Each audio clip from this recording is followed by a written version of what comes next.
and welcome to TSMS Lite. I am your friendly neighborhood Shezzi. Now, listen, for the better part of a month, I have been down with this horrible viral infection, and I know a lot of you have been down with this particularly virulent strain. A lot of us have had to take antibiotics. Our guts have gone for a toss, which is why I thought that we should have a conversation with a gastroenterologist. And on that note, presenting to you Dr. T Chikyala of Poulomi Hospitals.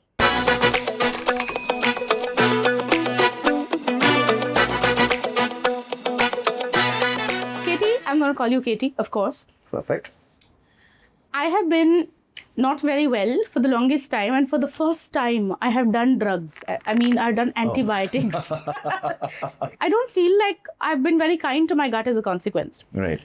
Do you have any words of wisdom for somebody like me who is, first of all, worried about antibiotics, and now that the antibiotics have happened, tell me what happens to the gut once this happens? So antibiotics, as you say, essentially they wipe out the so-called bacteria. Now we try to give it in a sense to eliminate any negative bacteria or bad bacteria which is causing you harm.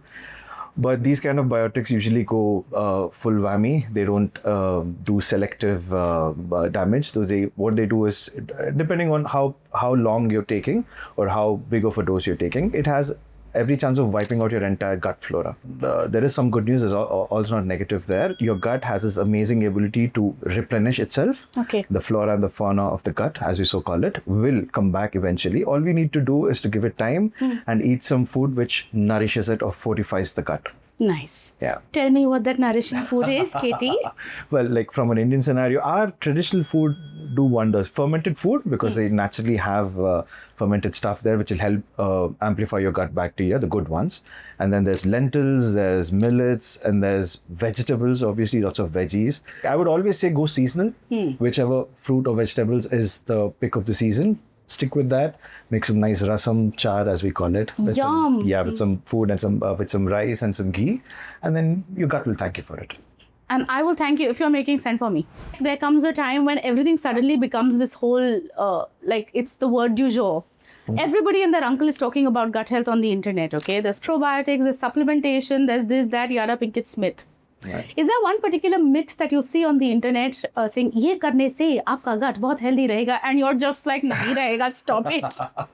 Oh, where do I begin? Well, the latest fad that has riled me up to no bounds is so-called detoxifying your gut or resetting your gut. Oh, yeah. Or come and just get a new gut, cleanse your gut. I mean, your gut naturally has a very intellectually advanced very advanced detoxifying system. Your liver, your kidneys, your intestines basically do that. Right. They cleanse your body, they cleanse your gut, they even cleanse your blood. They're like natural purifying organs which we have.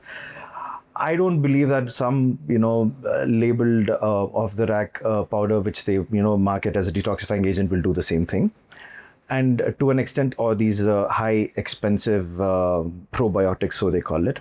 All you need is consistency, good sleep, hydration, some less of processed foods or preserved foods, something which comes out of a packet, ready-made, and hydration, sleep, and some good consistency habits, as in routine habits. I maintain a routine as to your timings and all, and your gut will thank you. How dare you not offer me sophisticated medication and basic common sense, easily accessible solutions? Right. Well, that's how the gut goes. Right? It's ridiculously, it's called the second brain for a reason. Yes, it is called the second brain, and it also has a very deep connection with your other brain, something called as a brain-gut axis. In simple terms, basically, take care of your brain, your gut takes care of the rest. So stress, now I get it. Stress is a very, very complicated, widespread, often, thrown about word these days. But what we specifically mean is stress, which is causing you to, fall back on your habits, on your daily habits, as in good sleep, good quality sleep, eating on time, and, making sure you don't overeat or late night snacking. All these add up to stress, gut stress. So, good sleep, good hydration, regular meals, you're good to go daily. Fantastic, yeah. Okay. We spoke about the Indian diet and how that can itself, help you with supplementation. Yeah. My question to you is there one thing about the Indian lifestyle that you feel is not helping our gut at all? Right. No, I don't want to, trod on people's toes when you call the Indian lifestyle, because that's as varied as any lifestyle right now.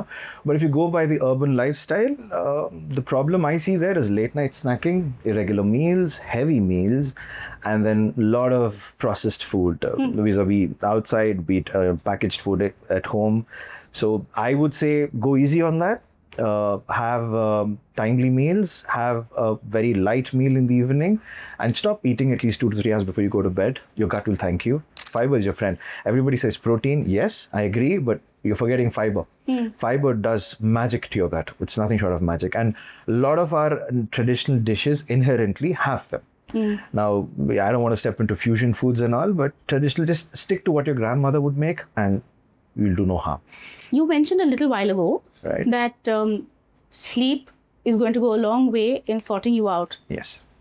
Give me an idiot-friendly version about why that's going to happen. Right. So you probably know that when you're sleeping, your brain neurons rewire themselves. They do a kind of a maintenance run in your brain, and they sort everything out. Well, that extends into the gut as well. Okay. Because of the deep brain gut connections, when you rest, when you give good quality rest to your brain, by extension your gut gets a well-deserved rest, as in which your gut is one of the most metabolically active organ. It replenishes its lining depending on which part of the gut you're talking, once every 3 days, as early as 3 days. So you essentially get a new lining. It's like a new skin to the gut every 3 days. So the more you take rest, the more properly, or the more the more quickly they get upon that job. And there's another big advantage of sleeping. When you sleep, you don't snack unless you're somnambulating or you're sleepwalking. But the longer you sleep, the longer the gut gets a kind of a pause between your meals, thereby making sure that everything is working in a tip-top fashion. I'm so grateful that you shared this. And I struggle with sleep. I know you suck at sleep too. I doom scroll. I know you doom scroll. I hope this explanation, because it's really convinced me and I'm a believer now, and I hope this is at least something for you to think about and say, maybe I should just nap Netflix for 6 hours and actually just get some shut-eye. Thank you very much for that explanation. My heart will break on this one, but I want to know anyways. Black coffee and gut. Explain your thoughts, words, feelings. Coffee, friend to your gut. Yeah, in moderation. Again, disclaimers, conditions. I'm not too keen on the black versus white coffee, because that goes into the area of racism. Sugars. No. Sorry, I'm messing with you. Let's say fine. Let's say just pure coffee and coffee with milk. So what I like to say is it's mostly to do with the ability to digest milk. As long as you can digest milk, shouldn't be a problem. But then we go into this arena where we're talking about calories versus sweeteners. I don't want to get into that because that's a huge topic. But coffee, in its inherent nature, it's a friend to your gut. It has good antioxidants. It actually supports your gut motility. The only thing is, take it in moderation, and I would advise not to take on an empty stomach, because usually on an empty stomach, your acid levels tend to double itself with the addition of coffee. I would, however, suggest to have it after a particularly large meal, like the Nawabs or the Nizams, having a good cup of Irani chai after a biryani. You can't get more right than that. Oh, yeah? Okay. So, basically if you're having that one beautiful, gorgeous, decadent, delicious cup of coffee. I like coffee. Can you tell? Then you should have it after breakfast. Yeah, have it after a good meal. Be breakfast, lunch, that's fine. And try to wind it off by 4 o'clock, because its stimulating properties might disturb your circadian rhythm, basically your biological clock. So you might not be able to sleep, and some people might get jitters and anxiety and all that. So I would stick to morning to, let's say, between 8 and 2 should be fine. But have a good meal. Yeah. I'm the jitterbug. Yeah. So I'm not allowed coffee after 3 o'clock in my house. Nobody gives me coffee. Really? Yeah. No wonder. I'm also high on my own supply. You know me, Kit. Yes, right? yes. So I'm just so then people are like, no, she doesn't need any more coffee. But that's great. So 8 to 2, that's actually a very sensible time slot to have your coffee. Yeah. Thank you for that. Okay. And this is a controversial one because I have such big feelings about this one. But your thoughts on intermittent fasting, specifically with the gut? Again, intermittent fasting, yes, when done right, will help you. Again, it's not a magic pill. What it essentially does is gives your gut a longer break between meals. That's helping with your metabolism, especially for someone with bloating and fatigue and all that, with after meal fatigue or bloating or indigestion. Intermittent fasting will help, but again, you should do it under the advisement of a doctor, and it doesn't help everyone. You have to be very selective about who, when, how you're going ahead with it. I hate it. Okay, fair enough. But thanks for that, Thanks for a very unbiased, I hate it, very unbiased view. It sucks. Thank you for that. Thank you.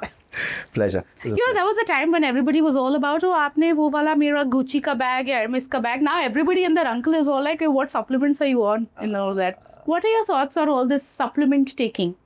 Well, again, that's a very big market right now. It's a very big area.